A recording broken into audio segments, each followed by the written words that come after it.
அப்பாடி நல்லா அது யூ முருங்க மரம் சுத்திச்சு. ஹலோ காய்ஸ் பாருங்க, இங்கே செம்ம மலை, யாரோ புகை விட்றாங்க அங்கேருந்து.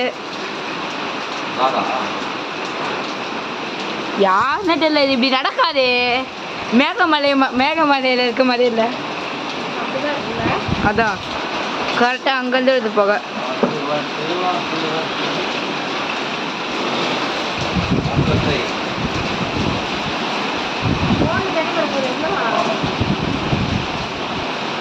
சாஞ்சிச்சு மரம்.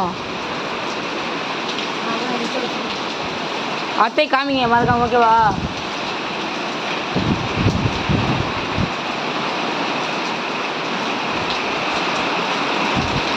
போ அப்படி மழையா புயலா? புயல் அடிக்கும்போது இப்படியே ராஜகாந்த்